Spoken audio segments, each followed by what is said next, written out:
Desalcemos nuestro canto con viva emoción y del mundo a la paz ostentemos nuestro invicto glorioso pendón. Salve el pueblo que intrépido y fuerte a la guerra a morir se lanzó, cuando en bélico reto de muerte sus cadenas de esclavos rompió. ¿Cómo te valora el papel del presidente de la República en el manejo de esta situación? Bueno, le vamos a dar al presidente de 96 a 99. Ha hecho un papel muy interesante. Sí. Primero, para prevenir una crisis con Haití, cuando esas bandas que hay en Haití que no son controladas por nadie, ellos son autónomos, no tienen leyes nacionales que lo controlen, no hay un Estado realmente que lo controle, y alguien tiene que controlarlo. En este caso es la frontera cubierta con soldados dominicanos, Sí, para defender la soberanía nacional en cualquier momento. Fíjate la prudencia que han tenido los soldados dominicanos en la frontera, que todavía no ha habido el primer incidente causado por estas tropas con los haitianos de ninguna naturaleza. El presidente ha asumido el papel de abrir parcialmente la frontera, específicamente en cuanto a lo que es el comercio, en los momentos en que él ha entendido, porque es el que tiene la mayor información de inteligencia sobre las situaciones que hay en la frontera, por la cual él dice que no será lo mismo. sí. Él sabrá todo ese tipo de cosas que hay que impedir o disminuir y que muchos de nosotros no podemos imaginar. Se ha hecho un trabajo de prevención a nivel nacional muy bueno con relación a Haití, pero también a nivel diplomático han hecho un trabajo muy grande la diplomacia dominicana. Mire, ahí estamos hablando, el presidente inauguró un tramo del muro. Correcto. De Elías Piña, míralo ahí, Sí. donde está el primer tramo, fue inaugurado este fin de semana, profesor. Míralo ahí, parte de la frontera, de la parte del muro, que está realizando el presidente de la República. Ese es uno de los trabajos de prevención, un trabajo de mucha prudencia con que se ha manejado el gobierno y que de manera continua lo ha llevado a cabo. En un tiempo tendremos ya ese muro que nos va a separar de Haití en términos físicos. Las condiciones para que la porosidad que hay en la frontera disminuya es muy grande. Los soldados han demostrado repetir una gran disciplina, un alto valor, y han respaldado las acciones del gobierno. Decíamos que la diplomacia dominicana también ha tenido muchos logros, al extremo de estar ya en el Consejo de Seguridad, de Defensa de los Derechos Humanos en la ONU, al extremo de ver cómo ahora sancionan por un año más a Haití por la situación incontrolable que tienen. Vimos el secuestro ya de un funcionario de allá de Haití, ese grupo de bandas que hay sigue demostrando que Haití debe ser regulado. Ahí el gobierno se ha notado un gran punto. Nosotros entendemos que el control de la seguridad nacional que tenemos que tener sea cubierto, independientemente de que muchos grupos de oposición no han entendido y lo han vinculado a un asunto politiquero. No es verdad. El presidente viene trabajando en eso desde casi el inicio de su gobierno y ha trabajado, entendemos nosotros, con mucha responsabilidad. Ese es el caso haitiano. Sí. El caso haitiano se va a resolver de alguna manera. Algún día tendremos una frontera controlada, algún día tendremos un comercio regulado, algún día tendremos una hermana nación, que la institucionalidad se haya fortalecido como consecuencia de los pasos que se den hoy, y en eso hemos contribuido los dominicanos, como hemos contribuido siempre con los haitianos. Nosotros en estos días hemos declarado, en el video que acabaron de ver, ¿Le pide esa imagen ahora, señor director? Sí. El caso que se ha dado en Haití, histórico, que ha provocado ese espíritu de sangre vinculado a las decisiones políticas, nosotros hemos dejado claro dos cosas, que queremos que la República Dominicana y el mundo lo sigan divulgando. Lo primero es que ante el mundo hemos dejado claro que no somos un país racista. Sí somos un país de integración racial, comprobado en el mundo. Tal como tú explicabas, los indios todavía hay vestigios de que tenemos raza india, tenemos la raza negra que está por encima de las demás, son un grupo de mulatos, hay pocos blancos, pero los blancos que han estado aquí han tenido posiciones que nunca en la vida en la Constitución han sido tocados. La integración racial está garantizada por nuestra Constitución de la República, no así en Haití, que desde el 1804 al 1911, en 111 años, se mantuvo en la Constitución haitiana aquello de la exclusión de los blancos en cuanto a ser ciudadanos y en cuanto a tener propiedad y participar en el gobierno.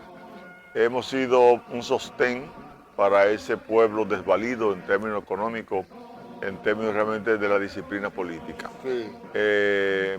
Pero ya lo que hay que hacer es resolver el problema y se está resolviendo. Profesor, el caso, cambiando de tema, para aprovechar un poco el tiempo, lo que está sucediendo entre Israel y Palestina, ¿cuál es su punto de vista? Mira, para terminar con el caso haitiano, nosotros hemos cumplido al pie de la letra con el Tratado de Amistad Perpetua que se firmó en el 1929 y fue ratificada en el 1936. Nosotros somos un país, un pueblo noble, realmente, que la propaganda interesada en mantener a los dos pueblos divididos se ha encargado de realmente enrarecer. Sin embargo, nosotros creemos que por el camino que vamos bien y que habrá una salida para ese pueblo haitiano que nosotros esperamos que sea favorable al mejor sentido del uso de los principios democráticos que se puedan dar. Tenemos esperanza. Nosotros sabemos que hay naciones que quieren que nosotros tengamos situaciones de dificultad para ellos realmente ocuparnos en algún momento y alzarse con el santo y la limosna. En este caso sería usufructuar los recursos naturales.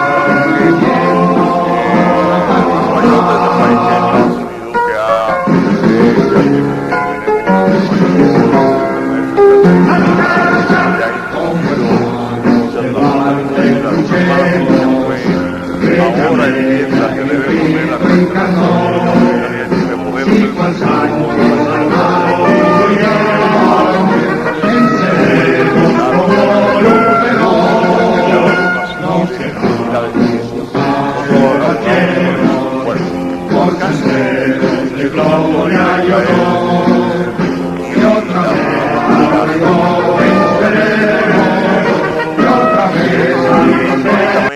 tanto en la Biblia como en la historia se refleja que desde un principio, hablamos de más de 17 siglos prácticamente antes de Cristo, que comenzó la situación que hoy todavía ellos heredan y que se fortaleció a partir de haber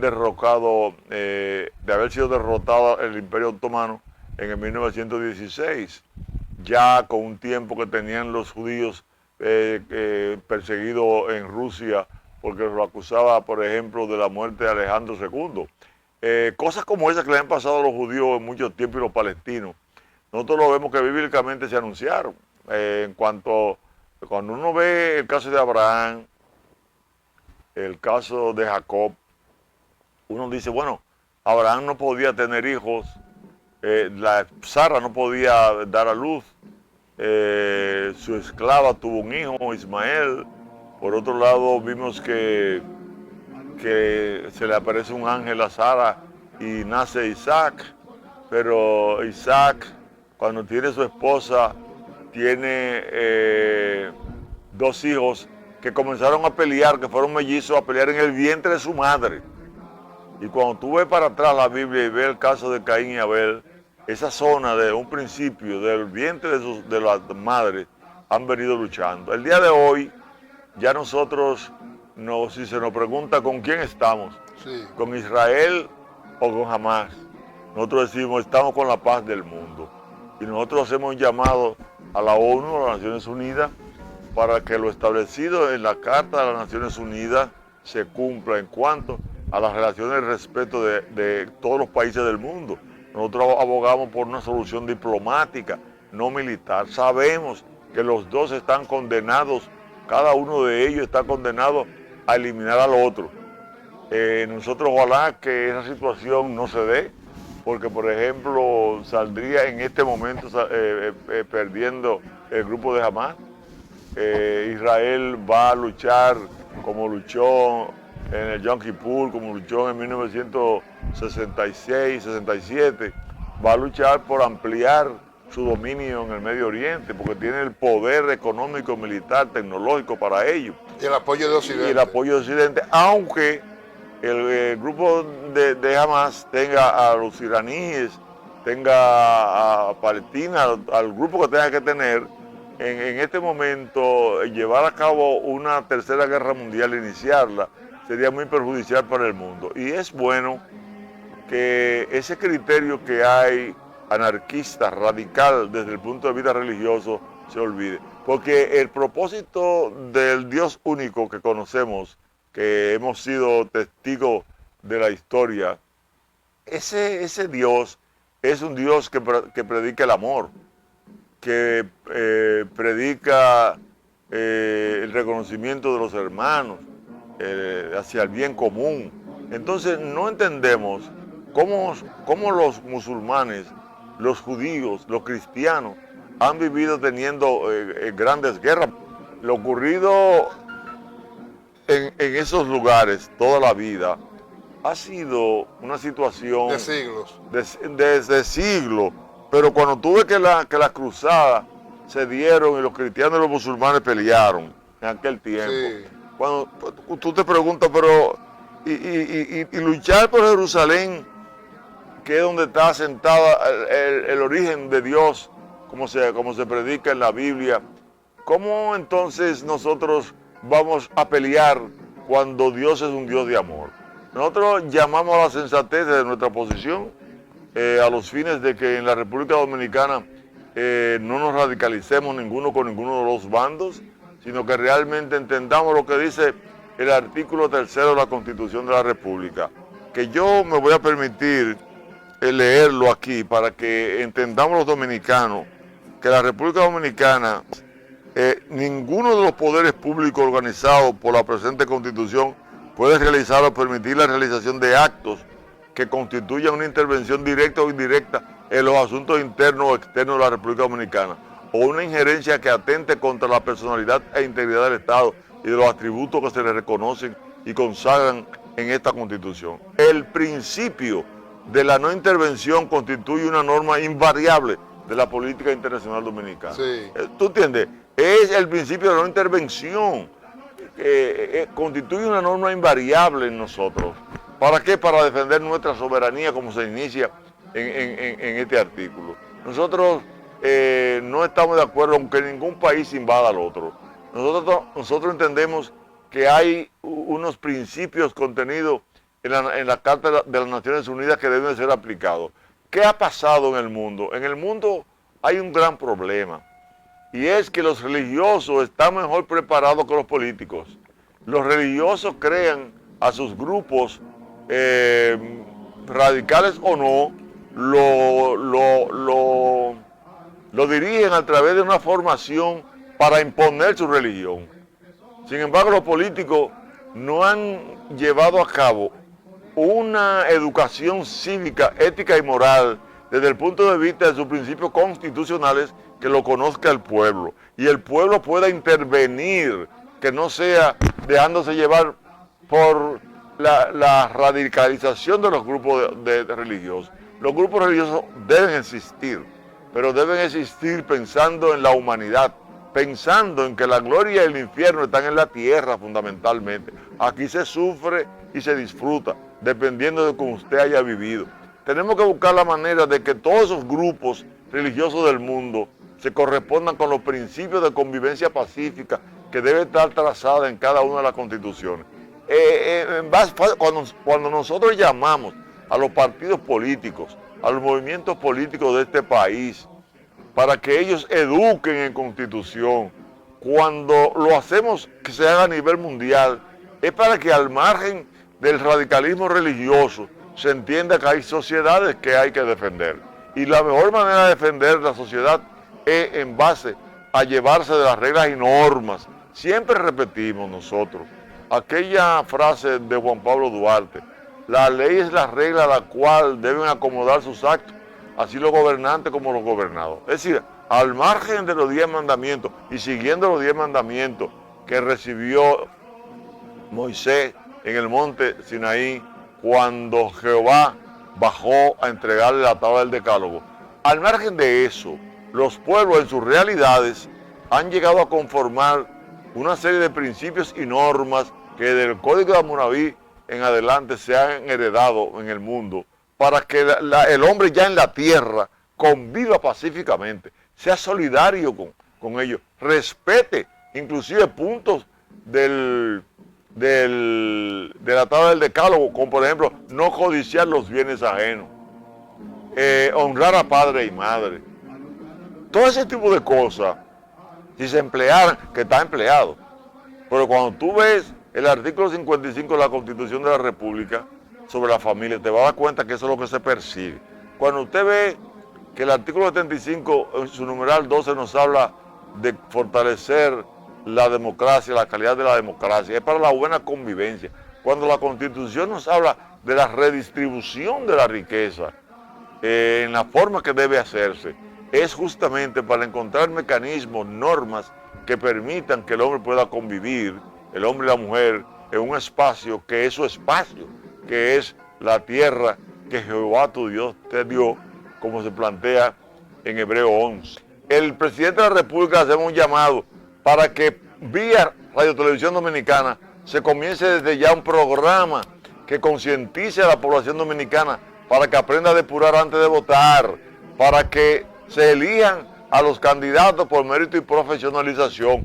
Eso le conviene al país y le conviene al gobierno que ha luchado contra la corrupción. Hay que evitar la corrupción y la impunidad. Si no educamos a la población, la corrupción y la impunidad se va a enseñorear de nuevo contra todos los dominicanos. El movimiento Guardián de la Constitución, encargado de que en este país se respete la Constitución y las leyes, y que en esta campaña política tenemos un problema con Haití, hay un problema internacional, pero tenemos que salir bien de estas elecciones, donde los mejores candidatos y candidatas sean los electos. Llegamos al final del programa, profesor, gracias por la visita. Sí, pero yo debo decirle al país que los militares constitucionalistas y los combatientes civiles no han recibido del Estado Dominicano, en la presencia de Luis Abinader, el licenciado Luis Abinader, ninguna ayuda.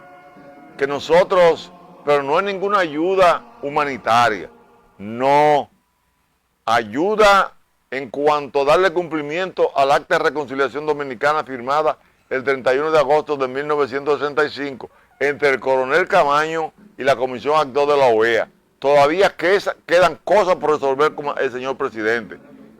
El presidente Hipólito Mejía en el 2001 resolvió parte admitiendo una ley que reintegraba a los militares constitucionalistas, no con los derechos y condiciones que señala la Constitución y las leyes, por lo que seguimos luchando y logramos entonces en el 2010 dos decretos, 236-10 y 237-10, y que luego recibimos el decreto, que fue un decreto donde se reconoció que nos habían reintegrado, devolviéndonos 35 sueldos, un sueldo por año, que faltan, honorable presidente, toda la deuda que hay con los militares constitucionalistas. Recuérdese que los militares son los guardianes de la soberanía y la Constitución de la República, y que ahora mismo tenemos los soldados allá en la frontera. Uno no sabe lo que puede ocurrir, cuán sacrificados van a salir esos soldados. Entonces, el gobierno democrático que venga después del sufrimiento de los soldados tiene que saber que tiene que reconocer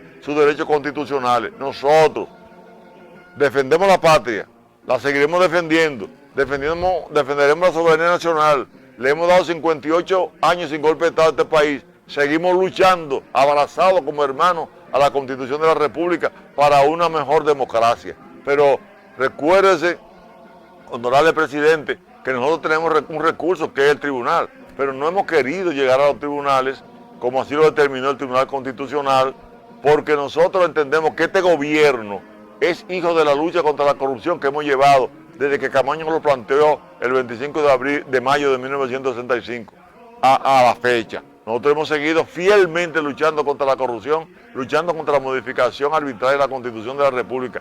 Y si el PLD no logró hacer un buen trabajo, fue porque no se llevó de nosotros. Esa es una historia que le quiero hacer a todo el pueblo dominicano en el próximo programa que me inviten.